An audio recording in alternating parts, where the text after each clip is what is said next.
매주 월요일에는 두 변호사님들을 모시고 두변 토론하는 시간입니다. 현근택 변호사, 신인규 변호사 두 분 나오셨습니다. 어서 오십시오. 네, 안녕하세요. 네, 안녕하세요. 두변 토론 어때요? 두변 토론? 별로예요? 2시 같잖아요, 그러면. 썰어가죠. 저는 그 현인 토론을 제안하고 싶습니다. 현인 토론. 예, 현인이기 때문에. 좋네. 현인이네. 예. 괜찮다. 현인 예. 토론. 역시. 예, 바로 바꾸겠습니다. 네. 현인 바로 토론으로. 바뀝니까? 아니 지난주에 첫 출연이셨는데 네. 뭐 평가가 뭐 주변에서 많았어요? 오랜만에 나왔으니까 네. 뭐 전화, 문자, 뭐 댓글 많더라고요, 되게. 네. 저한테 개인적으로 보내는 분도 있고 뭐 댓글 다 본 건 아닌데 뭐 응원해주고 지지해주는 분들 굉장히 많았고 네. 또 보니까 뭐 언행에 조심해라 뭐 이런 분들도 있는데. 이게 제가 이제 방송을 오랜만에 하다 보니까 이슈를 쫓아가기 힘들어요. 그동안 뉴스를 잘 안 봤거든요. 예, 그러니까 이제 뭘 봐야 되지? 약간 예. 그런 예, 고민도 예, 되고. 예, 예. 그래서 이제 다른 분들 얘기하는 거 좀 이제, 이제 모니터? 모니터는 아니죠. 이제 듣고 이제 약간 현링 하는 중이라 아무튼 네. 뭐 지지 응원 고맙고요. 네. 앞으로도 열심히 하겠습니다. 네. 그 하여간 현인 토론 기대하는 분들이 많기 때문에 두 분의 어떤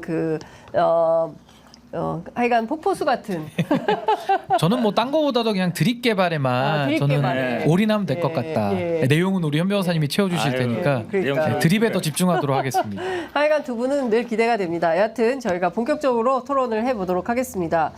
그 지난주 바로 이 시간이었던 것 같은데 윤석열 대통령이 10시였죠. 깜짝 브리핑을 했습니다. 근데 제가 보기에 일주일 천하로 끝난 것 같아요. 사실상 그 석유에 대한 기대나 석유 개발에 대한 기대가 사실상 뭐 신문이 거의 안 다루고 있어요. 오늘 한국일보 정도만 좀 세게 다루고 거의 기타 언론들은 안 다루고 있는데 저는 명명하기를 석유 사태.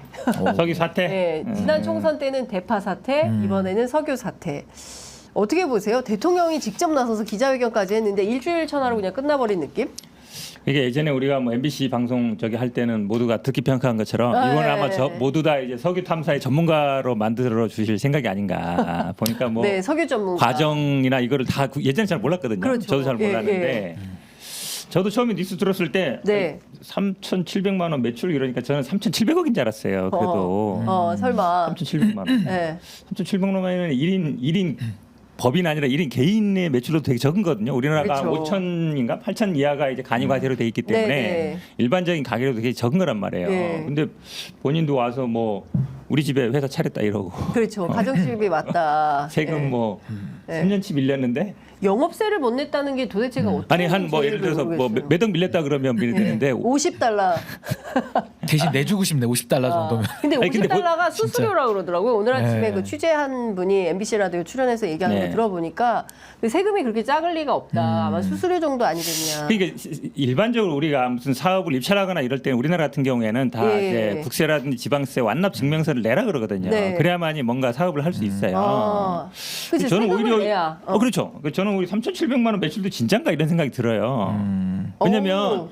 매출을 발생시킨다는 얘기는 정상적인 거래가 된다는 얘기인데 우리나라 같은 경우에는 네. 물론 그 계속 거래하는 경우는 상관없지만 뭔가 처음을 거래하거나 아니면 입찰을 하거나 이럴 때는 국세나 지방세 완납 증명서를 반드시 제출하게 돼요. 근데 그 얼마 안 되는 돈을 안 내면서 사실상 한 3, 4년 영업을 안 하고 있었던 것 같은데 그러니까. 그렇잖아요. 예. 세금을 안 냈다는 얘기는 예, 예. 아니면 뭐 그냥 페이퍼 컴퍼니로 그냥 팔아먹으려고 했거나밖에 안 되는 거라서 이런 회사에 우리나라 뭐 경제 규모가 작은 나라도 네, 아니고 네. 과연 맡겨도 되는 건가? 그 부분에 대해서 국민들이 제일 의심하는 것 같아요. 그러니까요. 제가 보기에는. 신 변호사님은 어떻게 보셨어요? 그러니까 일단은 이번 석유 사태는 네. 윤석열 대통령이 심리적 산유국의 꿈을 국민들에게 심어주려다가 네. 그냥 완전히 그냥 말짱 꽝으로 일장춘몽? 네 드러나게 됐고요. 네. 사실 지금 뭐 현 변호사님 말씀하신 대로 국가계약법이라는 게 있는데 네. 그 관련된 시행령이나 이런 거 보면은 이 세금에 관한 완납증명서는 입찰에 참가하기 위한 기본 요건입니다. 우리나라에? 네. 그러니까 그것도 안 된다고 하면 아예 입찰 자체에 들어올 수조차 없고요. 예. 뭐 수의 계약은 더더욱 말할 것도 없는 거고. 근데 어떻게 들어왔지? 그러니까 그 부분을 좀 조사를 해볼 필요가 있지 않는가. 그러니까 쉽게 예. 말하면 윤석열 대통령은 지금 이 서규를 가지고 네. 뭔가 좀 지지율 반등 내지는 논란을 좀 한번 극복해 보겠다라는 의도였지는 모르겠는데 네. 지금 지오 액트지오 액트지오가 들어온 마당에는 이 위법 사실에 대해서 조사를 하지 않을 수가 없는 그런 상황까지 와버렸거든요. 네. 그럼 뭘 밝혀야 되느냐? 계약 단계에서 2023년도 2월에 네. 그 체납을 했고 매출도 얼마 되지도 않는 회사가 어떻게 그러면은 이 수의계약 비슷하게 계약을 따냈느냐 이걸 한번 좀 알아봐야 될 것 같고요. 네. 그리고 분석을 하는 과정에서도 그 중요한 자료들을 누락을 했다라는 게 또 지금 보도가 되고 있어요. 네네. 그러니까 일처리도 제대로 안 한 겁니다. 근데 더 기가 막힌 거는 그런 상황 속에서 어떻게 윤석열 대통령이 석유 발견 가능성을 놓고 네. 기자회견까지 할 수 있느냐. 네. 그러니까 정부의 그 의사결정 시스템에 대해서도 이게 도대체 지금 정상적이지가 않거든요. 그래서 네. 저는 이번에 석유 사태의 핵심은 네. 저는 검사 카르텔을 의심합니다. 검사 카르텔. 네. 결국에는 윤석열 대통령을 정점으로 해서 네. 석유공사에 지금 감사로 가 있는 박공우. 그러니까 박공호 상임감사가 대검찰청 사무국장까지 지내고 석유공사 감사로 보훈인사로 간 분이거든요. 네. 그러니까 이분의 역할을 한번 들여다봐야 될 것 같고 석유협회 회장 박주선 회장도 검사 출신이기 때문에 좀 이분들의 어떤 좀 조직적인 움직임이 아니고서는 어떻게 이게 국정과제에 올라갈 수 있는지 대통령의 입을 통해서 발표가 될 수 있는지가 매우 의문이다. 그래서 여기에 대해서는 좀 국정조사가 반드시 필요하다라고 생각을 합니다. 네, 국정조사 해야 된다는 말씀을 주셨는데요. 사실상 기자회견 때문에 의혹이 더 증폭이 됐고, 뭐 이번 주에 이제 떠난다는 거거든요. 네. 그런데 오늘 뭐 단독 보도가 하나 나왔는데 액트지오에서 갑자기 국내 홈페이지를 만들었다는 거예요. 그래서 사실상 액트지오 코리아라는 국내 홈페이지를 만들었는데 완성은 안 됐다는 겁니다. 완성된 건 아니고 일단 메인 화면에 회사 소개, 서비스 안내, 언론 기사 뭐 이런 내용들이 이제 포함이 돼 있다고 하는데 우리 쪽에서 계속 그 의구심을 토로하니까 뭐 이런 얘기를 하는 것 같아요. 근데 이런 면이 있는 것 같아요. 이제 지금 와서 홈페이지?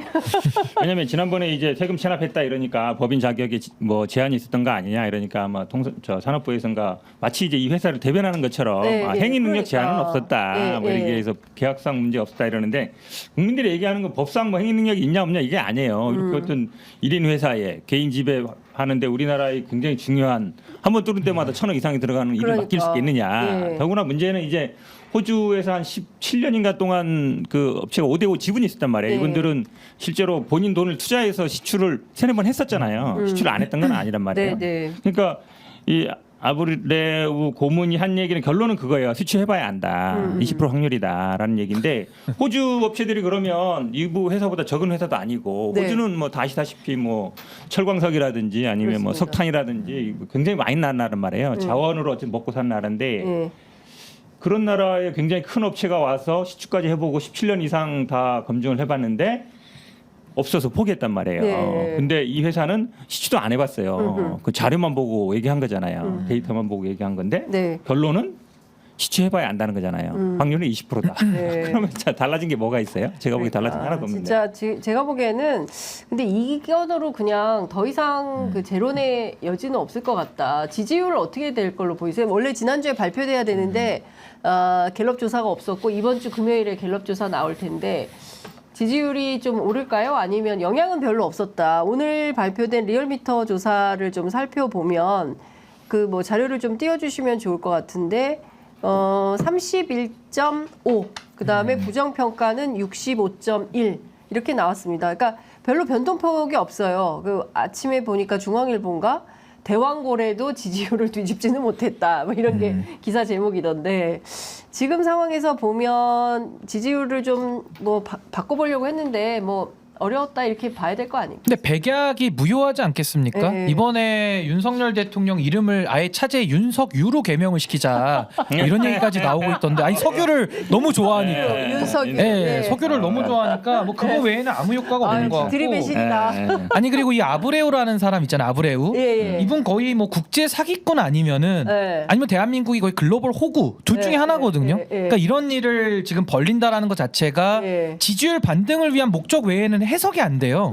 뜬금없이 나왔기 때문에. 네, 네. 근데 지지율도 지금 보시면은 거의 뭐 미미하지 않습니까? 네. 게다가 이제 윤석열 대통령 이제 또 해외 순방 또 길게 나갑니다. 그러니까. 나가서 이제 돌아다니면서 또 글로벌 호구로서 또 역할을 많이 할 걸로 기대하거든요. 그러니까 또 많이 또 백주대낮에 코 베임을 당하고 들어올 텐데 저는 그렇기 때문에 이번 갤럽 조사가 나온다면은 네. 지난번에 이제 21%였잖아요. 네. 저 이번에 좀 더 내려가지 않을까라는 생각이 들고 네. 정말 여차에서는 10%대 후반 진짜 나올 수도 있겠다. 10%대. 그런 생각이 듭니다. 그리고 이제 리얼미터도 지금 30%대를 가까스로 방어를 했는데 예. 이제 리얼미터도 다음 주 정도 되면은 예. 20%대 진입하지 않겠나. 동반 하락할 것으로 전 예상을 합니다. 어떻게 보세요?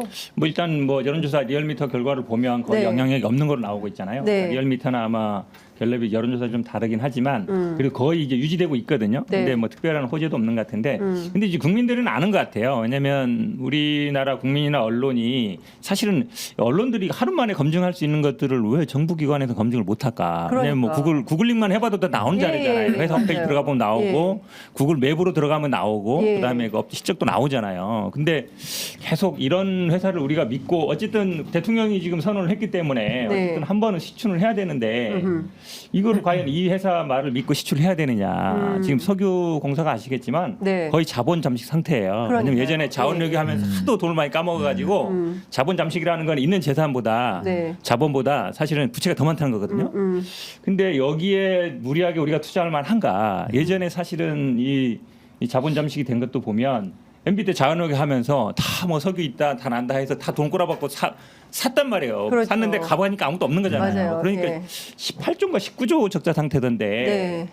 과연 이게 감당할 만한 능력이 되는지 그렇죠. 또 우리가 그런 돈을 써야 되는지 국민들이 아마 큰 의심을 갖고 있어서 네. 지지율은 뭐 큰 변화가 없을 것 같습니다. 근데 지금 오늘 일간으로 나온 데이터를 보니까 리얼미터가 사실상 금요일 날 그 30.5%로 그러니까 5월 31일이죠.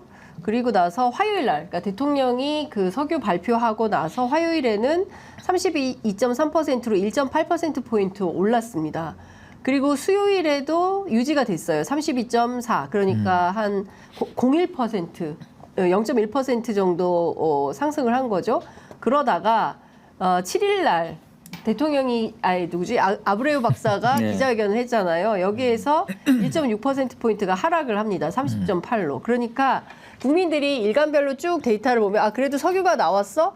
나올 가능성이 있나? 좀 기대를 해봐도 되나? 그래서 주식도 주가도 막 오르고 하다가 검증 과정에서 이거 아니네라고 판단하니까 금요일 날 다시 또 추락을 했다. 그러니까 요 딱 일주일짜리 사이클로만 보면 말씀하신 대로 정부가 이 정도도 판단을 못 한단 말이야. 뭔가 이상한데 꼼수가 있는 거 아니야라는 의문이 꼬리에 꼬리를 물고 계속 나오는 것 같습니다. 그러니까 대통령실 네. 안에서 유행하는 말이 있다 그러잖아요. 오대수라고. 오대수? 오늘만 네. 대충 수습하자.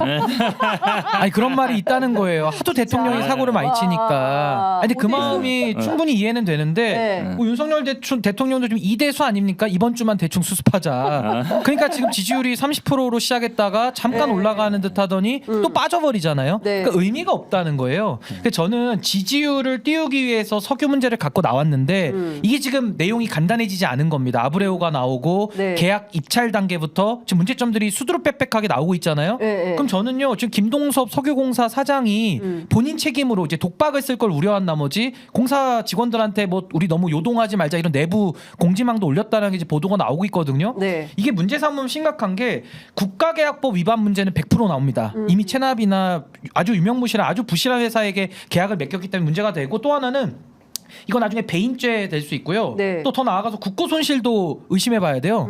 그다음에 이제 입찰방해죄 같은 것도 검토해볼 수 있거든요. 네. 그럼 이걸 또 누가 시켰냐? 윗선에서 또 개입했다면 또 직권남용 문제가 또 나옵니다. 네, 그래서 네. 저는 이 석유 게이트에 대해서도 이제는 조사해봐야 된다. 예, 예. 문제가 이렇게 비화됐기 때문에 국정조사를 통해서 하면은 아마 지지율은 더 떨어질 수밖에 없을 것이다라는 생각이 듭니다. 네. 중요한 거 지적하셨는데 사실은 이게 국회에 국정조사를 하려면 결국 자료를 내야 되잖아요. 네. 그러면 지금 4개 업체가 들어왔다는 거잖아요. 그럼 나머지 3개 업체가 어떤 데를 봐야 돼요. 네, 네. 왜냐면 이런 그냥 개인 기업인지 아니면 실제로 뭐 국제적으로 인정받는 기업이든지 네. 제가 보기에 나머지 3개 업체들은 이런 회사가 아닐 가능성이 있어요. 그럼 왜 이 회사가 선정이 됐느냐 또 중요하겠죠.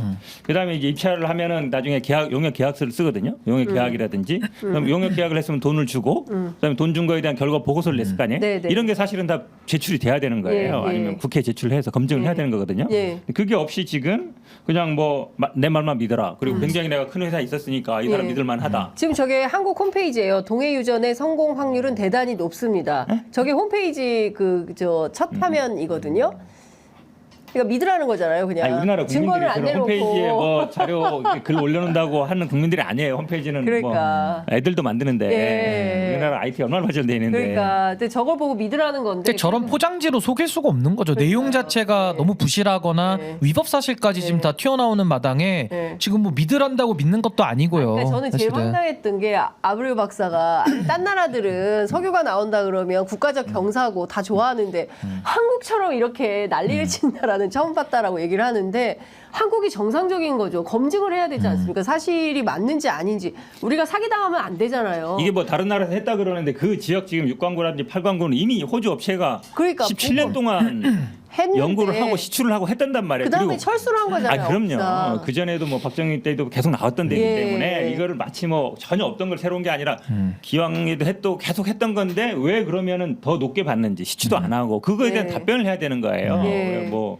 본인이 예전에 명성 아니 예를 들어 삼성전자 갔다 나왔다 해서 혼자 기업 차리면 그분이 굉장히 우수한 인력과 이게 되는 게 아니잖아요. 그러니까요. 그동안 뭐 실적이라든지 이걸로 이제 증명을 해야 되는 건데 예. 본인이 회사 있을 때 했던 거 갖고 국민들이 믿지 않죠. 우리나라가 그렇게 뭐 만만한 나라가 허술한 아닌데. 나라가 아닙니다. 근데 이제 실력 없는 사람들이 과거 경력 얘기하면서 라떼는 이제 이거 장사하는 거 아닙니까? 네. 그러니까 전 이분 거의 국제 사기꾼 같다는 생각이 많이 들어요. 솔직하게. 근데 지금 뭐 내용들 오고 가고 하는 걸 봐도 이분이 계약 단계에 들어온 것도 너무 이상하지만 네. 위법 사실이 있지만은 계약을 진행하는 과정에서도 그 우드사이드에서 줬던 자료 네. 그것도 안 봤다는 거예요. 그 자료도 네. 아직 인수인계를 받아서 다 분석을 해야 되는데 그 자료조차도 부실하게 지금 검증했다라는 보도들이 나오고 있기 때문에 계약에도 이상하게 들어왔고 와서 일한 것도 너무 부실하고 또 와가지고 떵떵거리면서 큰 소리 치니까 이거 더 사기꾼 같은데라는 느낌이 드는 거예요. 왜 이 사람하고 계약을 한 건지 도대체 다 의문투성입니다. 그래서 저는 그러니까요. 아브레우가 한 정도의 말이라면요, 저도 네. 얘기할 수 있어요. 아 동해바다에 한 25% 나올 것 같다. 아 초공가 얘기하면 되는 거지. 거의 뭐 천공 수준의 외국인 네. 천공 같은 수준인데. 외국인 천공이다. 아니 외국에 있는 천공 느낌이에요. 네. 근데 이런 수준의 말을 믿어라? 아니 네. 대한민국 국민들이 바보입니까? 그러니까요. 그러면서 나라 돈을 몇 천억을 쓴다고요? 네. 아우 기가 막힌 일이죠 진짜, 정말. 그러니까 진짜 정말 따져봐야 되는데 오늘 많은 의심이 들어서 이거는 국정조사감이다. 그러니까 국회 산자위가 만약에 오늘 저희가 뭐 또 현장 중계하겠지만 국회 본회의 뭐 국민의힘 들어올지 모르겠습니다만 오늘 상임위원장단 선출이 되면 가장 먼저 이거부터 좀 들여다봐야 되겠다라는 생각이 좀 들고요. 오늘 윤석열 대통령 내외가 오늘부터 5박 7일 일정으로 중앙아시아 3개국 순방 떠났습니다. 뭐 사진 준비되어 있는지 모르겠는데 김건희 여사가 같이 갔어요. 바이바이 플라스틱백. 그 에코백도 딱 들고 그리고 같이 올랐습니다. 그 조국혁신당의 조국 대표는 김건희 씨가 있을 곳은 중앙지검 서울중앙지검 조사실이다. 우리 연예인들도 무슨 문제 터지면은 자숙하는데 김건희 여사 아무런 설명이 없잖아요. 아무런 해명이나 설명 없이 그냥 이렇게 출국하는 게 맞는 거냐라는 비판이 나오고 있습니다. 어떻게 보십니까? 현 변호사님 어떻게 보세요? 할 말 없어요 사실. 왜냐하면 너무 사실 기가 막혀서? 그렇죠. 왜냐하면 네. 이게 뭐 검찰 인사로 어느 정도 이제 수사는 뭐 안 할 거다. 네. 검찰총장이 지금 소환한다 그러지만 제가 보기에는 뭐 소환도 제대로 안 될 것 같고. 네. 사실 소환하는 게 무슨 큰 일은 아니에요. 이거를 뭐 기소하느냐 아니면은 이게 중요한 것이지. 네. 지금 소환조차도 안 되고 있는 거잖아요. 네, 예. 몇 년째 지금 안 되고 있는 거고. 예. 뭐 인사로 뭐 중앙지검장이라든지 뭐 1사 차장 인사로 어느 정도 다 이제 정리됐다라고 보는 거겠죠. 그다음에 뭐 말씀하신 것처럼 이제 선거도 끝났고. 네. 그러니까 이제 더 이상 이제 굳이 망설일 필요가 있느냐. 그동안 아마 미뤄뒀던 이제 해외 순방. 제가 보기엔 앞으로도 계속 갈 것 같아요. 아니 근데 최소한의 뭐 설명은 해야 되는 거 아닌가요? 근데 이제 해외 순방이라고 하기에는 너무 네. 잦았기 때문에 거의 해외 여행 수준 아닌가라는 생각이 들고 네. 지금 이 해외 순방에 대해서는 방탄 외교 성격이 있고요. 또 하나는 수사 방해의 성격도 있습니다. 그리고 네. 더 중요한 거는 저는 국격 추락을 지적하고 싶은데 하나하나 말씀드리면 지금 김건희 여사가 그 동안에는 빼꼼히 숨어 있다가 네. 이제 총선 끝나고 나니까 나와서 해외 순방 다치 다니는 거 아닙니까? 예. 그럼 검찰에서 부를 의지도 없겠지만은 부르려고 해도 사실상 방탄으로 외교 행위를 쓰고 있기 때문에 이 외교에 악영향을 줄 뿐만 아니라 네. 본인 수사까지도 지금 방해하는 이런 이중의 효과를 주고 있는 것이고 더 네. 기가 막힌 건 예. 이제 중앙아시아 3개국 간다고 하는데요. 그 해당 국에서 볼 때 네. 김건희 하면은 뭐가 떠오르겠습니까? 거기는 외신 안 볼까요? 다 보지 않겠습니까? 명품백? 아, 명품백 수수의 소위 말하는 뇌물범의 혐의자가 네. 뇌물범죄 혐의자가 자기 나라에 온다? 아, 이 대한민국을 어떻게 보겠습니까? 명품백을 준비하는 거 아니야? 김건희 여사는 명품백을 좋아한다. 그래서 아니 과거에도 이종섭 네. 피의자를 호주 대사로 보낼 때도 호주에서도 네. 몰랐다라는 거 아닙니까? 그걸 알고 나서는 상당히 이건 항의할 수밖에 없는 상황이에요. 아니 호주를 뭘로 보고 이런 사람을 대사로 보내냐? 네. 근데 지금 김건희 여사도 뇌물범에 지금 해당이 되는데 수사도 안 받고 혐의는 날로 눈덩이처럼 커지고 있고 근데 지금 해외를 돌아다닌다? 국제 망신인 거예요. 그래서 저는 국격 추락의 문제도 이거는 지적을 해야 된다. 아 저는 그리고 참 이게 황당한 게 네. 대한민국이 김건희 여사 때문에 떠들썩했잖아요. 네. 근데 거기에 대해서 이런 방구 해명도 없이 그냥 너희들은 떠들어라. 우리는 우리 길 간다. 이런 식의 거의 뭐 국민 무시성 행동 아닌가. 그래서 저는 여기에 대해서는 국민들이 너무 괘씸하게 볼 수밖에 없는 거 아닌가라는 생각이 듭니다. 그러니까요. 지금 아무런 죄책감이나 문제의식이 없어 보입니다. 그러니까 국민적 의혹에 이렇게 놓고 대통령 지지율이 21%까지 추락을 했다고 하면 거기에 원인이 내가 포함돼 있다, 내 문제가 포함돼 있다고 한다면 도의상 국민에 대한 어떤 예의상으로라도 선은 이렇고 후는 이래서 뭐 본인이 뭐 조사에 적극적으로 협조하겠다, 조사 받으러 나가겠다 이런 얘기를 하고 그러나 본인이 영부인이기 때문에 공식적으로 수행하는 일정을 뺄 수는 없으니 이거는 뭐 수행을 하겠다. 그러나 뭐 조사 수사에는 적극 협조 이런 투트랙으로 나와야 되는데 완전히 그냥 무시하고 하는 거죠. 네. 제가 보기엔 거기에는 네. 사실은 이제 검찰이 본인을 어떻게 못할 거다라는 확신이 있다고 봐요. 아. 지금 검찰총장은 자꾸 뭐 소환한다 그러지만 그거는 예. 뭐 그냥 약간 그냥 의례적인 수사인 것 같고 네. 실제로는 인사로 보여줬잖아요. 수사하는 담당자라든지 지검장이라든지 아니면 그 예전에 보면은 뭐 검찰이 대부분 이게 검찰총장이 대통령이기 때문에 네. 검찰이 이제 인사나 이런 거에 주는 메시지를 너무 잘 알고 있는 거예요. 왜냐면 이게 수사했다는 안 되는구나. 네. 그럼 내가 좌천되겠구나 이 생각을 하는 거거든요. 예. 그러니까 사실은 예전 같으면 보통 검찰이 뭐 살아있는 권력을 수사한다든지 가족을 수사하든지 그게 우리가 익히 봐왔잖아요. 근데 지금 네, 검찰은 뭐 전혀 그거에 대해서 그렇게 못하고 있는 거거든요. 그러니까 한마디로 얘기하면 인사권자인 대통령이나 아니면 심각하다. 살아있는 권력에 대해서 전혀 뭐 미동도 못하는 거죠. 그러다 보니까 계속 뭐 야당이나 야당 관련자들은 네, 수사는 네. 어떻게 하겠지만 그러니까 이제 안심하고 가는 거죠. 지금 우리가 계속 얘기하는 뭐 제2부속실 특별감찰관이 2년 내내 떠들어도 전혀 뭐 반응도 안 하잖아요. 뭔가 그러니까요. 뭐 용산을 뭔가 바꿀 것처럼 얘기하다가도 전혀 바꾸지도 않고 그러고 보면 사실은 뭐 달라지는 게 하나도 없는 것 같아요. 아니 우리가 그리고 전용기도 이번에 타고 갔을 거 아닙니까? 그렇죠. 그럼 전용기에 전 지금 이원모 비서관 또 들어갔기 때문에 그 배우자 안 탔다라는 보장이 있어요? 그러니까 알아봐야 되는 거예요. 그러니까 과거 전력이 있기 때문에 네. 이번에도 사인들 누구 탔을지가 되게 궁금하거든요. 네. 그러니까 김건희 여사가 움직이면 네. 이런 논란들이 떠오르는 겁니다. 네. 특히나 이번에 김정숙 특검까지 더 던지다 보니까 네. 저도 이번에 해외 순방 가니까 야 이번에는 그럼 이원모 배우자가 안 탄다는 보장이 있나? 이런 생각부터 먼저 들더라고요. 네. 그러니까 이런 문제가 있는 거고 또 하나는 이 뇌물범이잖아요. 그러니까 뇌물 혐의잖아요. 네. 범죄도 여러 종류가 있지만 뇌물이라는 가장 파렴치한 범죄를 저질렀다라는 게 물증까지 나왔는데 거기에 대해서 압수수색 한번 하지 않는다? 이게 나랍니까? 무슨 뇌물 공화국입니까? 이해할 수 없는 일들을 지금 하고 있는 거거든요. 그러니까 말씀하신 대로 검찰권이 사유화돼 있기 때문에 지금 이런 현상이 나오는 거니까 매우 심각한 문제다. 그리고 과거 전례를 보면요, 와이스 대통령 본인의 그 아들이 문제됐을 때 머리가 하얗게 백발이 돼가지고 나와서 대국민 사과했습니다. 맞아요. 구속 수사 시켰어요. 네. DJ 대통령도 그랬고요. 네. 노무현 대통령도 자기 친형까지 다 수사 받았고 이명박 대통령도 자기 형 감옥 갔습니다. 네. 이상득 예, 부의장. 그렇죠. 그리고 박근혜 대통령도 최순실에 대해서 결국에는 수사를 허용했거든요. 네. 당시 수사팀장이 윤석열 검사 아닙니까? 맞습니다. 근데 이제 와가지고 자기는 그렇게 수사를 다 해놓고서 우리는 안 된다? 세상에 이런 법이 어디 있습니까? 그럼 본인이 법 위에 있습니까? 그러니까 국민들이 이거 따져 물을 수밖에 없거든요. 근데 물음에 답을 해야 할 공직자가 물음을 그냥 소위 말해서 안 들리는 척 하는 거예요. 그냥 못 듣는 척하고 해외를 돌아다닌다? 그것도 세비로? 뭐 얼마나 먹을까 이번에 나가서? 그러니까 이런 의문들이 떠오르는 거예요. 술은 얼마나 마시며 또 얼마나 먹을지. 기내식은 얼마일지. 그거 다 세금인데 그 누구 태웠을까? 그러니까 그러니까 이런 의구심을 계속 자아내는 거는 김건희 의혹을 안 푸니까. 그러니까 전 죄가 있다는 얘기가 아니에요. 네. 증거가 나왔으면 본인만 수사 성역입니까? 수사를 받아야죠. 네. 근데 그걸 거부하고 있으니까 국민들은 문제 제기를 할 수밖에 없다라고 네. 봅니다. 그러니까요. 지금 뭐 다 떠나서 제기된 의혹에 대해서는 반드시 해명이 좀 필요한 건데 그에 대해서 그냥 뭐 아무리 질문을 해도 됐고 뭐 이런 건데 그래도 이원석 검찰총장이 김건희 여사 공개 소환한다는 거 아니에요? 믿으십니까?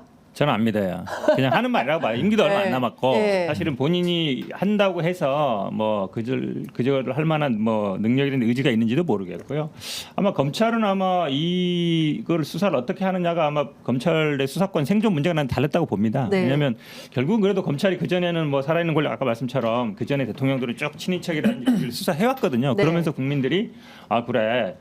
살아있는 권력도 문제가 있으면 수사해야지. 그러니까 검찰 수사 필요하네. 요게 네. 명분을 삼았단 말이에요. 예. 근데 지금은 사실은 이거에 대해서 그럼 예를 들어 검찰 내에서 네. 왜 소환 안 하냐, 왜 수사 안 하냐, 누가 하나라도 뛰쳐나가면서 반발을 한다든지 그만두면서 내가 수사하려고 했는데 못 해가지고 이 살아있는 권력 수사 못 했다든지 그런 사람이 하나도 없잖아요. 네. 그냥 다 쥐지근지 조용히 있어요. 그만큼 어찌 보면 이제 검찰의 이제 드디어 이제 수사라든지 이걸 과연 국민들이 갖고 있어야 되는 데에서 아마 네. 많은 국민들이 예. 검찰 수사가 필요 없다라고 생각할 것 같아요. 네. 뭐냐면 의미가 없어요. 왜냐면 살아있는 권력을 수사하지 못할 바에는 아니면 지금 윤석열 정부 들어와서 재벌 비리 뭐 수사한다는 얘기 들어본 적 있어요? 하나도 없잖아요.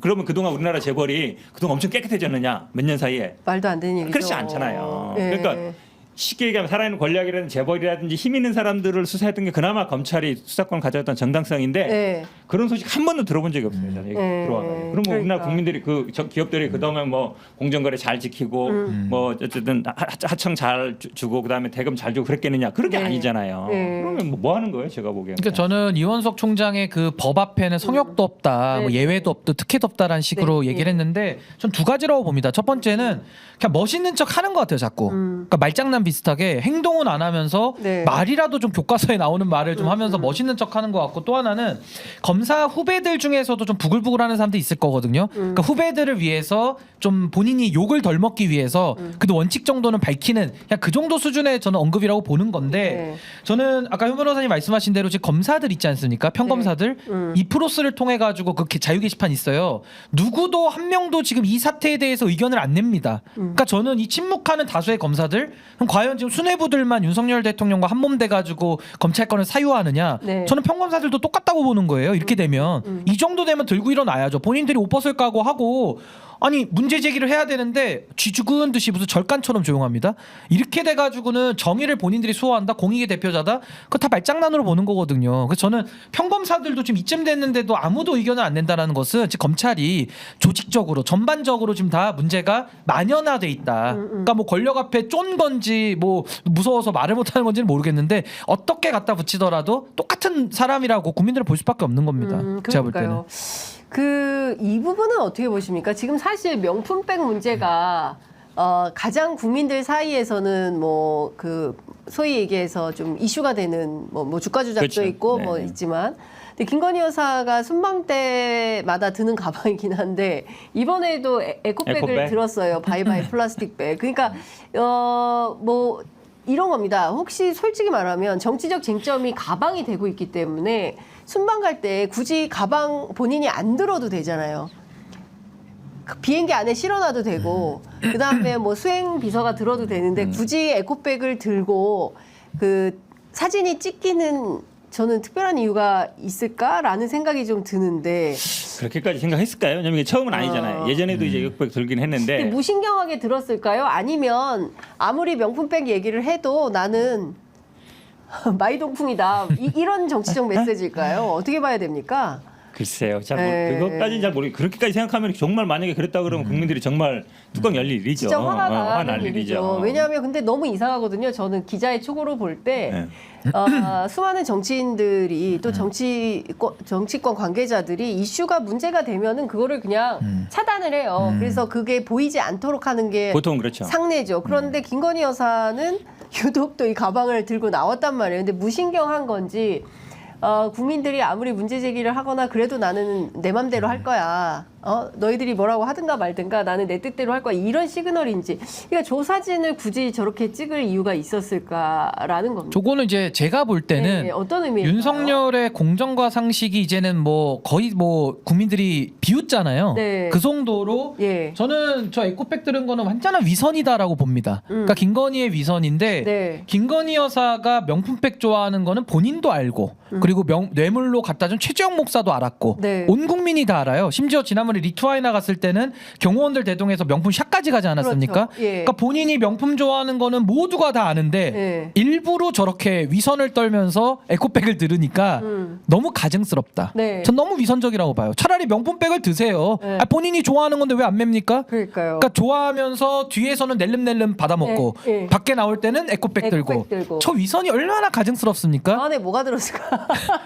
글쎄 뭐든 너무 만약에 그 궁금하다. 정도라면 위선 덩어리, 위선 덩어리 제가 볼 때는. 국민들을 정말 우롱하는 거죠. 그렇죠. 네. 아까 말씀처럼 예. 기자님 말씀처럼 원래 그냥 사면 사실 안 들어도 되죠. 그렇죠. 가방 아니면 조용히 없어도 가든가. 돼요. 근데 예. 가방을 굳이 들었다. 예.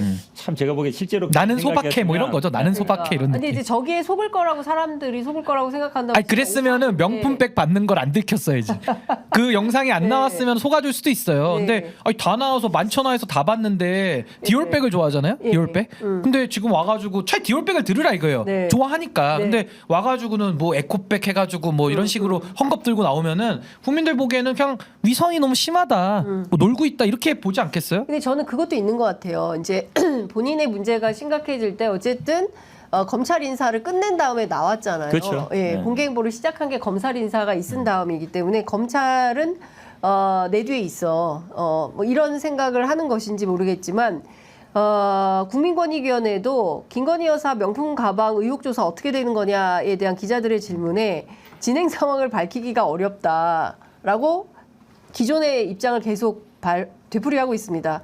왜 이렇게 조사가 늦어지는 거냐?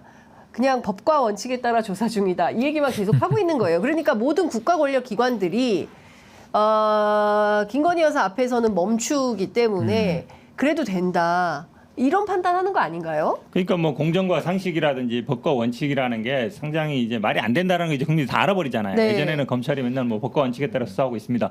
이 김건희 이 사건도 보면 이게 몇 년째 지금 똑같은 얘기잖아요. 네. 검찰이 물어보면 수사 중입니다. 네. 법리 검토하고 있습니다. 법과 원칙에 따라 합니다. 맨날 그 얘기잖아요. 네. 하나만 안 하는 얘기 하는 거예요. 제가 보기엔 뭐 지금 이현석 총장도 네. 크게 뭐 의지는 없어 보여요. 할 거라면 어. 당연히 빨리 해라 그러면 하면 되잖아요. 그렇죠. 근데 뭐 말로만 얘기하고 있고 예. 어려운 것도 아니고 부르라 그러면 내려 야 전화해서 불러 이러면 될 텐데 네. 안 되잖아요. 그게. 못 부르는 거죠? 그러니까. 예. 근데 이런 수사를 보셨나 모르겠어요. 그러니까 쉽게 말해서 뇌물 혐의가 나왔고 뇌물을 보통은 이제 진술에 의해서 처벌하거든요. 네. 일관되게 줬다 전달한 사람이 줬다 그러면은 진술만 갖고도 처벌을 그동안 뇌물죄에 대해서 해왔습니다. 근데 지금 이 사건은 뇌물을 수수하는 장면이 그것도 현직 대통령의 배우자가 골방에서 그 명품백을 수수하는 장면이 다 나왔고 네. 청탁에 관한 카톡까지 다 나왔거든요.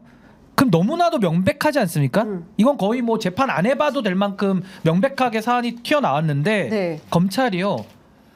명품백에 대해서 압수수색조차 안 합니다. 그렇죠. 이런 수사는 저는 본 적이 없어요. 근데 왜 김건희에 대해서만 압수수색을 못 하느냐. 이게 문제인 거고 압수수색도 안 하니까 관련자들 불러봤자 맨날 그 책 주우신 분 부르고 뭐 주변 사람들만 그냥 주변만 긁고 있는 거예요. 그래서 저는 수사가 대통령실을 향해서 올라가지를 못하고 있다. 네. 그렇다면은 검찰 수사를 기다려달라는 뜻은 오히려 범행을 더 감추거나 증거 인멸을 할 시간을 달라라는 뜻이지 네. 진실에 접근할 의지나 그 의도가 없구나 라고 저는 판단할 수밖에 없어서 김건희 일괄 종합특검을 반드시 해야 된다. 네. 그래서 전 수사를 덮어준 검사들 있지 않습니까? 네. 이 사람들까지도 전 수사를 해야 된다고 봐요. 증거인멸의 공범들 아닙니까? 네. 아니 이렇게 명징한데 압수수색도 안 해요? 그럼 검사들 월급을 왜 줘야 되죠? 월급 줄 이유가 없는 거예요. 네. 그냥 윤석열 대통령의 집사들 아닙니까? 집사? 그러니까 이거 굉장히 심각한 문제라고 저는 봅니다. 근데 사실 이제 또 특검법을 발의를 해도 또 대통령이 거부권을 행사하고 그렇죠. 계속 이게 그러니까 돌림노래처럼 주거니 받거니 계속하는 상황이 길어지게 될 걸로 보이거든요. 그랬을 때 우리 국민들은 어떤 판단을 해야 되는 거냐. 참 정말 어려운 문제죠. 그게 네. 지금 이제 왜냐하면 사실상 이제 대통령이 본인의 문제라든지 지난번에 네. 세상병 문제도 그렇고 이 사실은 이제 김건희 여사 문제는 이제 부인의 문제인데 이거에 대해서 계속 거부권 행사할 수 있을 건가? 네. 저는 사실은 그렇게 계속하기 쉽지 않다고 봐요. 왜냐하면 국민들이 기본적으로 지금 뭐 108석을 갖고 있으니까 똘똘 뭉치면 막을 수 있다고 보지만 국민들이 이걸 용납하겠느냐? 왜냐하면 뭐 눈에 얘기하지만 지금 국민의힘 의원들은 다음 총선은 뭐 윤석열 대통령 없을 때 치르는 거예요. 네. 그러니까 앞에서는 뭐 당연히 지금 뭐 똘똘 뭉쳐서 맞겠다 하지만 저는 계속 그렇게 가긴 쉽지 않다 이렇게 보고 있습니다. 네. 하여간 오늘 오후 2시에 국회 본회의에서 의장단, 상임위원장단 18개 다 하지는 못하겠을 거예요. 왜냐하면 이제 정보위는 여야 합의로 해야 되기 때문에. 근데 그 밖에 그러면 17개 상임위에 대해서 우원식 의장이 어떻게 처리하는지 그건 저희들이 좀 지켜봐야 될 것 같습니다. 제가 이것 좀 여쭤볼게요. 방금 뭐 속보가 나왔는데요. 그 민주당에서 대표 사퇴 규정을 최고위에서 의결을 했는데요. 그동안 이제 연임 문제가 관련해서 어떻게 될 거냐 뭐 이런 건데, 당무위 의결로 그 대표의 임기를 좀 2026년 6월에 치러지는 지방선거까지 지휘한 뒤 대표직에서 물러나서 대선 준비하는 게 가능한 뭐 이런 상황으로 변경이 됐습니다. 그리고 의장단 선출, 그다음에는 이게 한 당원의 의견이 한 20% 반영되도록 이렇게 변경을 했다는 얘기가 들어와 있고요. 관련한 뭐 여권의 비판이 나오고 있습니다. 유승민 전 대표의 경우에는 이재명 유신 독재, DJ도 이러진 않았다, 뭐 이런 등등의 발언을 하고 있습니다. 신 변호사님께 먼저 여쭙겠습니다. 이 당원 당규 개정 어떻게 보십니까? 그러니까 저는 민주당이 지금 막중한 책임감을 느껴야 된다고 생각해요. 그래서 네. 제가 총선 때도 아마 보수 인사에선 제가 유일했을 텐데 네. 제가 범야권 200석 반드시 해야 된다고 그랬거든요. 근데 200석을 못했습니다. 그럼 국민의힘이 잘해서 200석을 못했을까요? 냉정하게 생각해 보면 민주당이 다 이길 수 있는데, 그러니까 사실은 제가 봤을 때는 한 205석 정도는 전 할 수 있었다고 봐요. 근데 거기에 대해서 공천에 대한 여러 가지 문제점들 때문에 191석. 근데 민주당이 그렇게 하다 보니까 대통령 견제가 안 되잖아요. 그러니까 저는 앞으로도 그럼 어떻게 해야 되느냐. 민주당이 더 많은 국민들의 지지를 받거나 더 많은 중도에 있는 시민들도 지지할 수 있는 정당으로 확장성을 가지고 나아가야 되는데, 저는 이재명 대표를 위한 맞춤형 당원 개정을 하게 되면은 이재명 대표는 대선까지 아마 이제 탄탄대로가 당에선 열릴 거지만은 과연 그것이 많은 국민들의 그럼 호응까지 이끌어낼 수 있을까?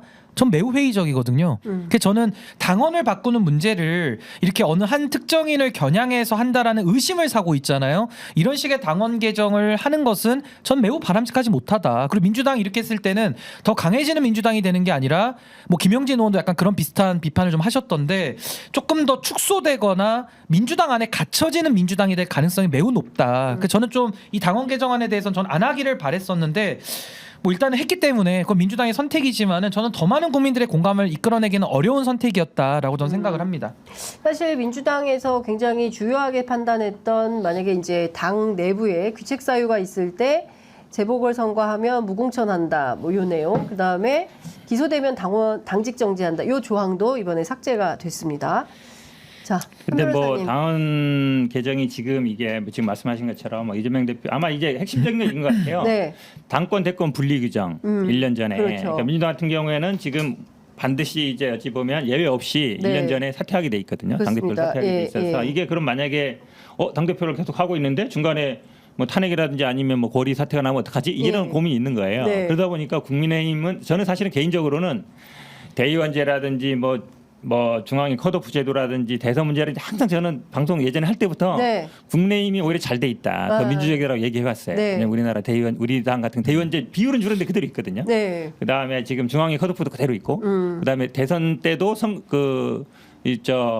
선거인단 제도가 그대로 있어요. 네. 국민의힘 딱 없거든요. 네, 네. 근데 국민의힘 요거에 대한 예외 규정이 있어요. 당권 됐고 1년 아마 우리는 1년으로 돼 있고 국민의힘은 1년 6개월로 돼 있는 것 1년 같은데 6개월, 예. 근데 조금 아마 예외 규정이 있는 것 같은데 예외 네. 규정 저는 필요하다고 봅니다. 왜냐면 어떻게 될지 모르기 때문에. 근데 이걸 마치 예전에는 당권 다툼과 대권 다툼이 치열했어요. 그러니까 당권은 갖고 대권은 갖고 이제 분리를 하자. 네. 언제 하느냐 이런 문제였는데 제가 보기에는 물론 이게 이재명 대표한테 적용될 수도 있고 안 될 수도 있어요. 연임했을 때 적용될 수도 있고 안 될 수도 있는데 네. 뭐 당헌 당규라는 게 아시겠지만 이게 이재명 대표를 염두에 둔 것뿐만 아니라 저는 뭐 만약에 어떤 예를 들어서 당 대표를 하고 있었어요. 네. 근데 갑자기 어떤 사태가 생겼어요. 네. 그럼 이 사람이 당헌 당규 때문에 못 나가게 되는 거예요. 그건 아니죠 기본적으로. 그러면 기본적으로 윤석열 대통령 거리실을 아니 그러니까 그 부분이 원래는 네. 탄핵이라든지 이런 걸 아마 염두에 둔 건가? 라는 생각이 썼다가 예, 예. 이제 그거는 삭제하고 특별한 사유가 있을 때로 약간 이제 두루뭉실하게 얘기한 거지만 네. 이제 그런 걸 염두에 두는 거죠. 예. 그때 되면 논란이 되거든요. 만약에 예. 갑자기 대선을 치른다 그러면 그러면 당대표 하고 있어. 예. 그럼 이제 당헌 당규에 따르면 못 나게 되는 거잖아요. 예, 예. 그런 부분은 제가 보기에는 좀 고려할 필요가 있죠. 근데 이재명 대표가 연임을 안 해버리면은 지금 현 변호사님 말씀하신 문제는 아예 애초에 발생이 안 된다는 게 맞고 사실은 저는 민주당이 아까 거리시나 뭐 이런 것도 이게 은연중에 그래도 뭐 대비는 할 수전 있다고 보는데요. 네. 진짜 윤석열 대통령 저도 임기가 지금 너무 길게 느껴지거든요. 너무 힘들어요 저도. 네. 근데 어떻게든 저 임기를 마무리할 수 있는 방안을 우리가 뭐 정말 국민들의 뜻이 모이면 네. 다 할 수 있는 게 되는 거거든요. 네. 그렇기 위해서라도 민주당이 좀 더 건강한 모습을 보여주고 더 많은 사람들이 지지할 수 있게 만들어져야 말씀하신 거리든 어떤 대통령에 대한 직을 더 중단하는 게 가능하지. 네. 민주당도 똘똘 뭉쳐가지고 이렇게 가잖아요. 그러면 이제 앞으로 4년은요. 국민의힘은 국민의힘의 마이웨이, 네. 민주당은 민주당의 마이웨이 이러면서 아무것도 해결 안 되고 가장 비극적인 거는 윤석열 대통령한테 회복 탄력성에 시간을 주면서 네. 오히려 야권이 분열되는 이런 엉뚱한 일까지도 나올 수 있거든요. 그러니까 네. 저는 조금 더 원칙을 지켰으면 하는 바람이 있어서 이번 결정은 좀 아쉽게 보고 있습니다. 예. 박지원 의원이 오늘 아침 SBS 라디오에 나와서 뭐 이런 얘기를 했습니다. 저는 이재명 대표가 대통령이 꼭 돼야 한다고 생각한다. 그렇지만 이번과 같은 위인설관 방식의 당헌당규 개정을 구태여 추진할 필요가 있냐. 무리한 개정은 국민으로부터 비판받을 소지가 있다. 이제 이런 주장을 했습니다. 어떻게 보십니까? 어려운 질문인데요. 네. 사실 당헌 당규라는 거는 우리가 뭐 헌법처럼 생각하지만 이거 자치 규범이에요. 그러니까 때에 따라 바꾸면 되는 거라 만약에 이런 고리가 사태가 났을 때는 저도 개인적으로는 만약에 그때 바꾸면 어떨까라는 생각도 들어요. 만약 네. 그런 일이 벌어졌을 때. 예. 그러면 물론 이제 그때도 뭐라고 할 수는 있죠. 왜 갑자기 상황이 바뀌었으니까 바뀔 수는 있는데 좀 이게 지금 말씀처럼 이제 연임과 연결돼 있고 그다음에 네. 이게 또 만약에 지금 뭐 윤석열 대통령이 어떻게 된 걸 바라는 거 아니냐 이제 이런 비판도 있는데 근데 개인적으로는 어쨌든 국민의힘 자꾸 뭐 제가 인용하는지 모르겠지만 규정에는 항상 원칙과 예외가 있는 거기 때문에 뭐 그렇게까지 생각할 필요는 없다. 그러니까 예외 규정은 저는 있을 필요는 있다고 보거든요. 네. 원칙 없는 예외는 없고 예. 그다음에 1년이라는 기간이 사실은 예전에는 그러니까 저는 이제 국민의힘도 이 논의가 있는 걸로 알아요. 네. 왜냐하면 1년 6개월 당권 대권 분리가 반드시 필요하느냐. 그러니까 아마 한동훈 전 위원장이 출마할 때는 이게 문제가 되잖아요. 네, 왜냐하면 네. 출마했을 때 만약에 나중에 대권 출마에 도움이 되느냐 안 되느냐 이 부분이 있어서 네. 예전에는 제가 보기에는 당권 대권 분리가 다 가지려고 한다.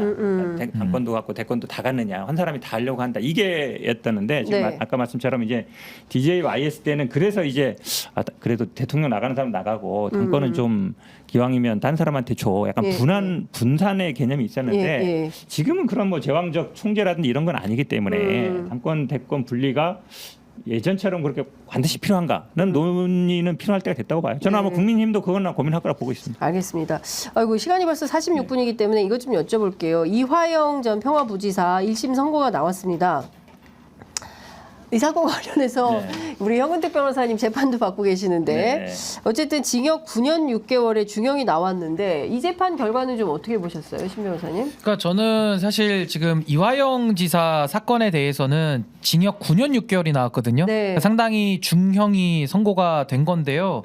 사실 지금 이화영 지사의 그 개인 뇌물 부분도 이 안에 섞여 있고 네. 뭐 정치장법 위반까지 있는데 가장 핵심은 그러니까 쌍방울의 그 제3자 뇌물 관련된 그렇습니다. 문제거든요. 그러니까 예. 저는 좀 분리해서 봐야 된다는 생각이 들어요. 그러니까 이화영 지사가 쌍방울로부터 뇌물을 받고 개인을 위해서 돈을 쓴 부분 이건 뭐 변명의 여지가 없죠. 그래서 거기에 대해서는 저는 뇌물로 처벌을 받는 게 마땅하다고 보는데 네. 전 이 쌍방울의 대북 송금 사건에 대해서는 이 시작됐을 때가 원래는 변호사비 대납으로 시작이 됐거든요. 근데 변호사비 대납은 지금 온데간데 없이 이제 쌍방울의 그 대북 송금 사건으로 이제 완전히 변질이 돼가지고 네. 그러면서 뭐 그 회유 논란이나 뭐 국정원 문건까지 지금 다 튀어나오는 거거든요. 그러니까요. 그래서 저는 좀 분리해서 볼 필요가 있고 그 대북 송금의 건에 한해서는 저는 좀 수사가 매우 부실하게 이루어진 가능성이 높기 때문에 전 항소심 가서 네. 뒤집을 가능성이 좀 있어 보인다. 그리고 이것이 이재명 대표에게 미칠 영향이 있긴 있죠. 당연히 1심 선고기 네, 때문에 네. 상당히 영향은 있겠습니다만은 네. 또 이재명 대표가 대북 송금에 대해서 공모 관계까지 입증이 돼야 처벌을 받는 거거든요. 그러니까 그 부분에 대해서는 재판부의 판단을 좀 더 지켜봐야 되지 않을까라는 생각이 듭니다. 그 사실 이재명 대표에 대한 기소 방침도 언론 보도에 나오고 있거든요. 뭐 하겠죠. 방법으로. 할 수 있는데 지금 네. 많은 분들이 헷갈리는 게 네. 이화영 전 부지사의 뇌물죄하고 지금 이재명 대표 제3자 뇌물이 네. 비슷한 거 아닌가를 보는데 네. 완전히 네. 다른 거예요. 아, 그런가요? 그렇죠. 왜냐하면 그 방송하는 분들 헷갈린 것 같은데 네. 그러니까 이화영 부지사의 뇌물은 부지사로 있는 동안에 쌍방울에서 법인카를 받아가지고 그걸 개인적으로 사용했다. 맞아요. 그게 뇌물죄, 문제고. 다 개인 뇌물죄, 개인 뇌물? 개인에 대한 뇌물죄고 예. 지금 문제가 되는 건 이화영 부지사의 외국환 거래법 위반. 그러니까 네. 그 두 가지예요. 하나는 3만 달러 이상을 외국으로 들고 나갈 때는 뭐 세무당국에 신고를 해야 되고 네. 그다음에 북한 제재 대상이 네. 북한에다가 돈을 줄 때에도 뭐 한국은행이라든지 여기에 허가를 받아야 되는데 예. 그 두 가지를 안 했다는 거거든요. 예. 근데 지금 제3자 뇌물의 이재명 대표의 제3자 뇌물은 뭐냐면 경기도가 내야 될 500만 달러 스마트팜 비용과 그다음에 이재명 지사의 방북을 위한 300만 달러를 대신 냈다는 거거든요. 네. 근데 제3자 뇌물이 우리가 아시겠지만 예전에 이제 박근혜 전 대통령 예를 들어서 그 롯데 같은데 롯데였나요? 그 면세점을 이제 네, 받으려고 하니까 예. 돈을 뭐 미르 재단이라든지 네, 나중에 줬다는 거잖아요. 그러니까 쉽게 얘기하면 내가 여기서 뭐 부정한 청탁을 해가지고 네. 여기도 뭔가 들어줄 권한이 있어요. 네. 대통령이니까 당연히 면세점 인허가권이 있을 거 아니에요. 네. 그 다음에 돈을 직접 준 게 아니라 이제 뭐 미리 재단이라든지 뭐 영재센터라든지 이런 데 제3자한테 줬거든요. 그러려면 직무와 관련이 돼야 되고 네. 그 어떤 대가 관계도 있어야 되고 가장 중요한 이제 부정한 청탁이 있어야 되는데 네. 근데 이제 문제는 이런 거죠. 이 돈이 예를 들어서 지금 이 검찰의 논리도 대신했다는 거잖아요. 경기도가 낼 돈을 대신했다는 거거든요. 네. 그러면 이 돈이 바로 그냥 제3자한테 준 게 아니라 경기도가 낼 돈이었다는 거예요. 처음부터. 예, 예. 그러면 이게 뇌물에도 좀 이상한 게 음. 경기도가 그러면 네. 기본적으로 대북 사업에서 뭐 인허가권이라든지 예를 들어 쌍방울이 하고 싶은 예를 대북 진출을 한다든지 이때 권한이 있어야 돼요. 네. 경기도가 인가해 줄. 근데 지금 보면은 남북교류협력법 위반 요것도 한다 그러는데 여기의 전제는 뭐냐면 통일부 허가를 안 받아서 남북교류 사업을 했다는 거잖아요. 네. 이 얘기는 뭐냐면 남북교류 사업의 기본 권한이 통일부에 있다는 거예요. 전제로 하는 거잖아요. 그러니까 경기도는 지자체에 불과하거든요. 우리나라 지자체는 독자적으로 없다는 대북 얘기네요. 관련성 예, 할 수가 없어요. 예, 그러니까 예. 경기도에서 뭐 인허가를 해줘가지고 그 대북 사업에 인가를 받아서 내가 대북 사업을 하려다. 네. 그러니까 경기도한테 잘 보이려고 돈을 북한에 줬다 이 얘기잖아요. 네. 그러니까 논리적으로 성립이 안 돼요. 그 다음에 지금 그 국정원 보고서에 보면 6번 만났다는 건데 네. 출루장 해가지고 첫 번째, 두 번째는 이화영 부지사랑 뭐 같이 가거나 해서 회박식도 하고 막 이랬다는데 뒤에 4번 갔을 때는 이화영 부지사랑 특별히 관계가 없어 보여요. 네. 그러면 아니 경기도한테 잘 보이려고 경기도한테 대북 사업 인허가권이라든지 부탁하려고 했으면 네. 계속 이화영 부지사를 모시고 가든지 해야 되잖아요. 그러네. 예. 그리고 결정적으로는 경기도가 그 도지사가 권한이 있으면 도지사한테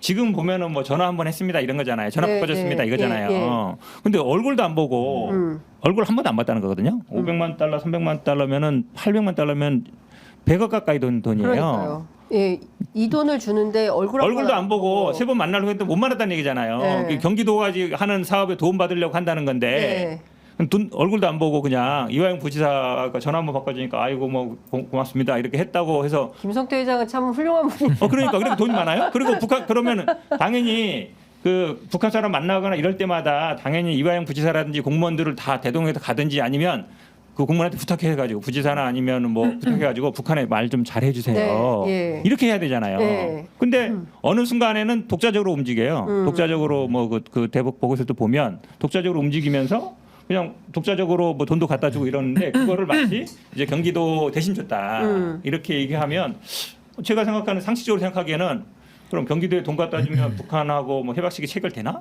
경기도에 돈 주면 네. 북한이 저 해박 체결해주고 작물 방사품도 주고 그다음에 뭐 북한에 막 우리 현대 아산처럼 네. 뭐 관광이라든지 자원 개발 권한을 줘요? 그런 근본적인 의문이 생기는 거죠. 그러니까 기본적으로 이 800만 달러가 그 쌍방울의 그 기업이 추진하려던 스마트팜 사업과 관련된 거냐, 그리고 김성태 회장의 본인의 방북과 관련된 거냐, 아니면 경기도의 스마트팜 사업과 이재명 대표의 방북과 관련된 것이냐.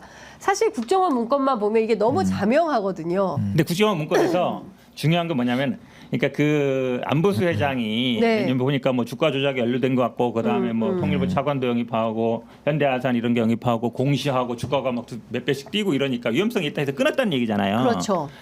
독자적으로 움직이니까 네. 제가 보기에는 근데 그 다음도 있을 것 같아요. 왜냐하면 결국은 500만 달러, 300만 달러 걸 한 번에 간 게 아니란 말이에요. 네. 여러 번에 갔잖아요. 네. 그러면 국정원이 그걸 모를 리가 없어요.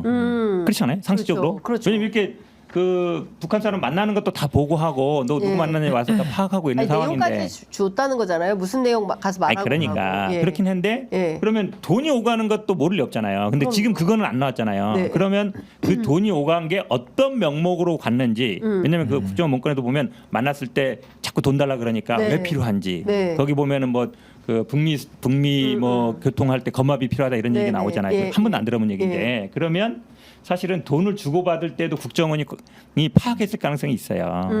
그렇잖아요. 그거 파악 못했다 그러면 국정원에 문제가 있는 거죠. 예, 기본적으로. 예, 예. 그러면 그런 부분들도 저는 아마 좀 들여다볼 필요가 있는 것 앞으로 같고 더 나올 진실이 있다고 봐요. 그다음에 예. 지금은 이제 아마 이 그러니까 이게 이 법원이 어찌 보면 네. 저는 이런 데 문제가 있다 보는데 뇌물사건 아까 말씀처럼 진술만 하거든요. 예. 진술에 근데 일관성을 많이 따져요. 네, 네. 그다음에 사람들 얘기가 같으냐. 여러 사람 얘기하는데 똑같으냐, 그다음에 일관돼 있냐 따지는데 사실은 이 부분에 대해서 진술은 왔다 갔다 했어요. 많이 왔다 갔다 했는데, 네. 근데 여러 번 만나고 계속 지금 그 쌍방울 그 직원 얘기도 보면 계속 같이 모였다는 얘기잖아요. 말로는 대질 신문이라는데 본인도 참고인 조사 받으러 가서 대질 뭐 조사 안 하고 있다는 얘기는 네. 계속 모여가지고 뭔가 얘기를 했다는 얘기잖아요. 맞추고 이랬다 그러면 그러면 이제 이게 허점이 있는 거예요. 예전에 우리가 한명수 사건 때도 그렇고 지금 뭐 오빠 검사 얘기도 그렇고 보면 홍준표 시장도 무죄 나왔죠. 그 진술로만 했다 무죄 네, 나왔죠. 네. 그래서 결국은 법원에서 보기에는 법정에 나와서 똑같은 얘기하고 일관된 얘기를 하면 신뢰성이 있다고 봐버리는 거예요. 근데 그렇기 때문에 검찰이 네. 그렇게 또 계속 다시 모이게 하고 뭐 진술 연습을 시킨다든지 아니면 일관되게 하는 거거든요. 그러니까 검찰은 그런 짓은 하지 않았다라는 게 기본 입장이기 때문에 그러면은 지난번에 막 얘기됐던 그 출정 기록 있잖아요. 네. 출정 몇 번 갔고 그러면 이제 출정 몇 번 왔는데 조사한 상황이 있잖아요. 그러면 조사 안 한 기간 동안 뭐 했는지를 해명해야 되거든요. 그냥 뭐 와서 그냥 뭐 놀기만 했지는 않았을 테니까. 네. 그런데 이화영 부지사는 어쨌든 그런 계속 회유가 있었다. 그다음에 얘기가 있었다 그러면 그런 부분에 대해서는 그러면 당연히 다시 봐야죠. 그러니까요. 들어봐야 되는 거고. 예. 그러니까 그 뉴스타파에도 보니까 국정원 이 김모 씨만 했는데 그러면 보고서는 또 딴 사람이 썼다는 거잖아요. 그렇죠. 그밖에 네. 다른 또 요인이 그러니까. 있다는 거죠. 왜냐하면 이미 알려져 있다는 얘기잖아요. 네. 그 예. 상황 자체가. 예. 그럼 제가 갖는 의문은 그거예요. 돈 주고 받을 때는 국정원에서 몰랐을까? 그거에 대해서는 그런 보고서가 어떻게 써 있을까? 예. 왜냐하면 그분은 이제 안보수하고는 잘랐다 그러니까 그러면 다음 분들이 근데 안보수가 움직이는 건 계속 알았잖아요. 그리고 기본적으로 외국에 가서 북한 사람 만나고 가장 중요한 거는 이제 돈을 주고받고 네. 그다음에 돈 주고받은 것에 대해서 어떤 거래를 했다는 얘기잖아요. 예, 그렇죠. 뭐 사업권도 따내고 예, 했으면 그런 거를 어떻게 보고했을까? 저는 그게 가장 궁금해요. 저는 네. 근데 그게 과연 이제 국정원이 협조를 해야 되잖아요. 예, 지난번에는 예. 압수수색 한다 그러니까 준 거잖아요. 네. 근데 만약에 돈 준 거에 대해서 우리가 알고 있었다. 모르고 있었다면 난 더 문제고 네. 알고 있었는데 이 돈이 어떤 명목으로 갔다. 무슨 그러니까 명목으로 갔다. 중요한 거는 검찰이 또 압수수색을 할지 그리고 압수수색을 한다 하더라도 국정원이 국정원이 주겠느냐. 갖고 있는 문건을 제대로 줄지 그렇죠. 이 사건의 진실을 밝히려면 항소심을 가야 되는데 법원에서는 못 밝혀요. 법원에서 뭐 법원에서는- 영장 내놓으라 한다 해서 내놓겠어요? 지난번 이 국정원 문건도 보면은 예. 처음에는 이게 아마 비공개로 뭐 증인 신문하고 예. 비공개를 하다가 어쨌든 이제 뭐 압수수색 한다 그러니까 이제 받은 거잖아요. 네. 그러면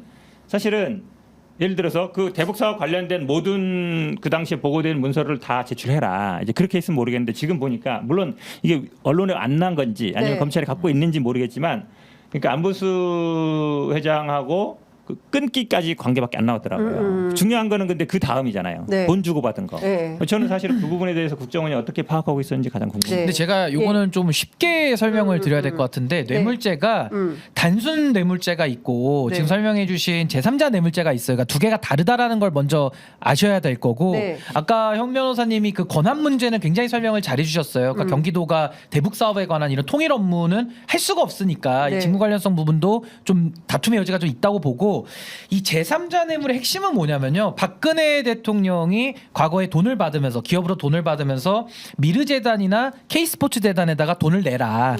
이게 이제 구조의 삼각구조의 핵심이거든요. 그럼 여기서 핵심이 뭐냐면은 박근혜 대통령은요. 미르재단하고 K스포츠재단에 왜 내라고 하겠습니까? 관계가 있는 거예요. 그러니까 본인이 직접 안 받더라도 내가 직접적으로 받는 것과 같은 효과가 있으니까 절로 줘라 이렇게 하는 거거든요. 그러니까 예를 들면은 뭐 최순실과 박근혜 사이는 제3자 뇌물로 볼 수도 있지만은 또 직접 뇌물로 본 경우도 있거든요. 이제 신분이 같다 그래서. 그러니까 제가 드리고 싶은 말씀 뭐냐?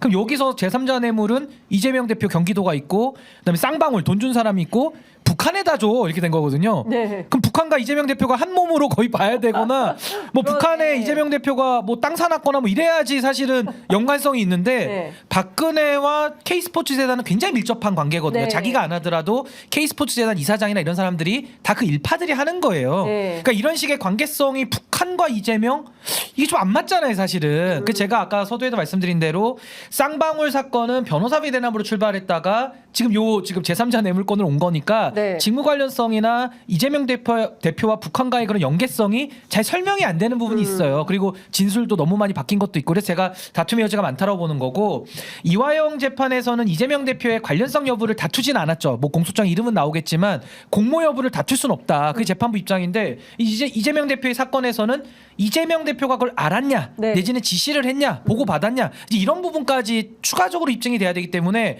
검찰 입장에서는 이재명 대표 사건에서 이걸 유죄까지 받아내려면은 권한의 문제, 뭐 연관성의 문제, 내지는 뭐 국정원 문건 문제, 공모 문제 다퉈야 될 게 너무 많은 거예요. 네. 근데 유죄 나오기가 좀 어렵지 않을까? 요 사안에 대해서는 네, 네. 전 그렇게 보고 있습니다. 그러니까요. 근데 시간이 다 돼가지고 근데 이건 좀 여쭤보고 싶어요. 두 분 변호사님들이시니까 한동훈 위원장이 형사 피고인이 대통령이 되면 재판은 중단될까라는 이제 그 제하에 SNS 글을 올려서 다시 또 화제가 좀 되고 있어요.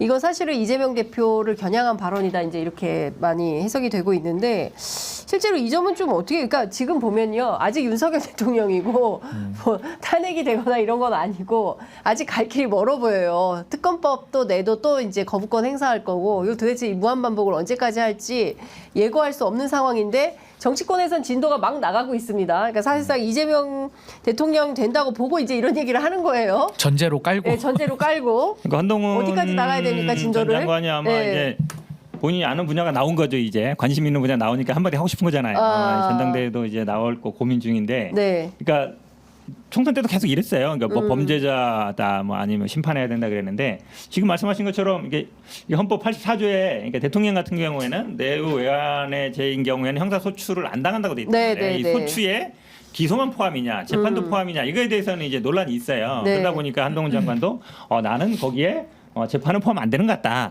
이게 재판은 계속 진행이 돼야 된다. 네, 이렇게 네, 말한 거잖아요. 물론 이거는 이제 견해가 많이 나뉩니다. 근데 네. 나뉘는데 저는 근데 사실상 그러니까 재판이 진행되겠느냐. 왜냐하면 지금도 총선 때도 논란이 됐던 게 지금도 재판 일주일에 3번씩 하는데 이거 불러도 되느냐. 그러면 뭐 총선 전날도 막 나오고 그랬잖아요. 네. 만약에 대통령 당선됐어요. 그럼 재판 받아야 돼요. 그럼 순방도 가야 되고 외국 정상도 만나야 되고 일도 해야 되는데 네. 재판 맨날 갈 수 없잖아요. 예. 사실상 제가 보기에는 이거는 뭐 해석의 문제 이거를 근데 헌법재판소라든지 아니면 뭐 대법원에서 해야 된다 말아야 된다 해석하기는 쉽지 않아요. 네. 사실상 왜냐하면 뭐 권한도 없고. 네. 근데 진행하는 재판은 저는 중단될 가능성이 높다라고 봐요. 그렇구나. 왜 그러냐면 생각을 해보세요. 아까 말씀처럼 재판을 계속 하고 있는데 이게 지금 그 뭐 물론 위증 사건이나 그다음에 뭐 공직선거법 사건은 끝날 수 있지만 대장동 위례 뭐 백현동 FC 사건은 네. 증인도 수백 명이에요. 사건이 워낙 뭐 많고 이러면. 근데 그거를 맨날 재판번 받으러 나오라고 할 수 있겠어요? 대통령한테? 네. 그러니까 저도 이제 법문 자체를 그 문헌으로 해석을 하면요. 네. 소추가 되지 않는다는 얘기니까 기존의 재판은 전 열리는 게 이제 명문의 규정의 해석으로는 맞다고 보는데 현 변호사님 말씀대로 사실상 중단되는 효과가 나지 않을까라는 생각이 드는 거고 그러니까 재판을 못 하는 건 아니라고 저는 봐요. 근데 이제 그 한동훈 위원장의 얘기를 놓고 보면은 한동훈 위원장도 이제 앞으로 많이 좀 기소될 것 같거든요. 제가 볼 때는. 그리고 뭐 정진석 비서실장도 지금 1심에서 유죄까지 나왔잖아요. 그러니까 이런 네. 분들 다 대선 나오면 똑같은 문제 발생하는 거거든요. 그러니까 이게 참 우리 헌법 제정자들이 미리 예상하지 못한 문제가 지금 튀어나오고 있는 네, 건데 네. 저는 헌법의 해석만 놓고 본다 그러면은 재판은 가능은 하다. 근데 이제 사실상 중단이 되지 않겠는가 네. 그렇게 생각합니다. 네, 그렇군요. 사실상 중단될 가능성이 있다 이렇게 보셨습니다. 아유, 정치권에 현안이 너무 많아가지고 사실 저희가 못 다룬 것도 있어요. 의사 파업도 얘기를 해야 네. 되고 뭐 다른 오물풍선 얘기도 해야 되는데 이 부분은 저희가 뭐 다음 기회로 넘기도록 하고요. 어쨌든 오늘 방송은 여기서 마무리를 해야 될 것 같습니다. 오늘 조금 어렵긴 했는데 여하튼 중요한 포인트는 과연 이번 주에 나올 갤럽 조사에서 윤석열 대통령의 지지율이 어떻게 될까? 신 변호사님은 10%대로 10% 후반대. 전 한 19 정도. 19. 예, 19.9 어떻습니까? 19.9. 19.9. 예. 자, 우리 현 변호사님은 저는 아마 20. 20. 지난번에 21%였죠. 21. 제가 보니까 그 리얼미터 보니까 거의 횡보하는 것 같아요. 네. 사실은 뭐 큰 의미는 없는데 그러니까 네. 말씀하신 것처럼 10%대로 가느냐 안 가느냐 관심이 근데 한데 중요하죠. 10%대냐? 네, 의미가 있죠. 예. 의미가 있는데 글쎄요. 제가 보기에는 뭐 호재도 없고 근데 이미 저는 지금 현상적으로 반영된 악재들은 거의 반영된 것 같아요. 네. 그러니까 지금 근데 좀 걱정되는 이런 거예요. 만약에 지금 남북 재치상이 강해지잖아요. 네. 근데 이런데 만약 지지율이 조금 더 오르고 이러면 네. 이제 더 강하게 나가고 이럴까봐 저는 좀 걱정이 돼요. 그렇군요. 네. 지금 뭐 남북 관계가 초긴장 상태이고 대통령은 출국했습니다. 네, 중앙아시아로 떠났고 어쨌든 그 3개국 순방 과정에서 또 어떤 일이 펼쳐질지 정말 두근두근 조마조마하는 마음으로 지켜봐야 될 것 같다. 하루라도 뉴스를 안 보면 따라가질 못해요. 따라가지 못해요. 예, 뉴스의 홍수 시대에 살고 있다라는 말씀 좀 드리겠습니다. 자, 오늘 두 분 말씀 여기까지 듣도록 하죠. 고맙습니다. 네, 감사합니다.